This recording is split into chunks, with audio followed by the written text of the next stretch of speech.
It's been a really good morning. So we had to sanitize our tank, 45 gallons. So we put in 3/4 of a cup of bleach, let it sit overnight. So this morning we began to empty it, and gosh, that was slow.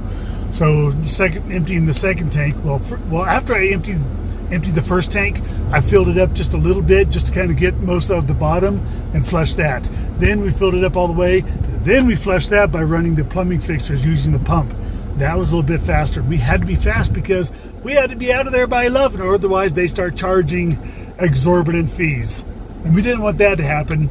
We ended up getting out of there at about 4 minutes after 11.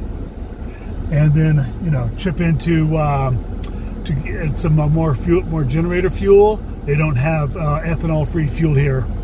Why do they put ethanol in fuel? It just burns my butt. There's no good reason for it. And then we had to go to City Market to get some supplies for the week. And then we're at the mailboxes store to pick up some packages via Amazon. Boy, when you try to order stuff off of Amazon these days and have it shipped to UPS stores, you're going to start to get charged, or you might get your packages sent back. I think Amazon is the people at fault for this. Now we're heading to a new campground for a few days. Woohoo! So we've found our camp, and it's in a premium location. Kelly's got the view of those hills, beautiful granite hills with covered in trees in the distance. And looking to the east, we got some more granite off in the distance. They look a lot closer than they do in the video. I mean, we got an excellent view around here. So this is where we're going to be for a few days until we head down to a campsite for the 4th of July. We don't want to be up here when all the knuckleheads come up here to do stupid stuff when you're trying to go camping to get away from stupid people. So there's the town of Buena Vista. So here's the view of the Cirrus with those hills in the background that Kelly's going to get out her window. Fantastic. So we just got to get everything set up. We're probably going to drop the legs because we're here for a few days, bound to have some high winds. Got our chairs and table out. I've got to take this off because it's in the sun. It's full of fuel for our generator because we might need it. I got to get out the 400 watt solar array because what's on the roof just ain't working right now. 930 watts. 4 bars of T-Mobile and 5G. So we're not even going to break out the Starlink, which is good because the Starlink is one of the big dishes. It takes a lot more power than the T-Mobile does. It's nice to be able to save power when you can. So the fuel can is in the shade. We got the truck up on leveling blocks. Got the solar hooked up. This solar port, I had to rewire it. The positive and negative were altered, and that went straight to the batteries. You don't want to plug anything into that.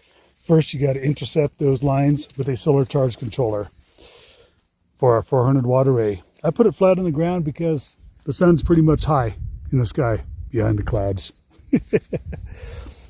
And then I'm going around and I'm putting these satchels on the axle area where the rodents can actually get into the vehicle.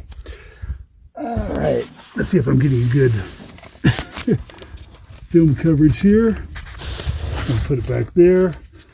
So hopefully if they were to get into the vehicle area, they would have to crawl over that. And they don't want to do it because they don't like those peppermint oils and stuff. Now to get under here, under the dualies on the axle area, I got to crawl underneath. Fun, fun, fun. Got our sunshade up. So when the sun sets, it's not going to be cooking things. I put this packet for the satchels right there so we don't drive off and forget the satchels like I did once. Now it might be easier for me to demonstrate on this side without the wheel cover what I'm doing. So I lay this down, kind of comfortable to lay down on, and then there's a spot right there. Animals would almost definitely have to crawl over this to get into the truck. So there's a satchel, and I have the box of satchels on my front, on the driver's seat, so I don't forget them. So I've got them on the front wheels, and I just got to get them on that wheel over there. There it is. Don't want rodents chewing the wires or anything on our brand new truck. And that one does not want to stay on top. Good. There it is. Then I'll string these rope lights, which do all kinds of flashing and blinking operation, collecting solar, because those also keep rodents away. At least we hope.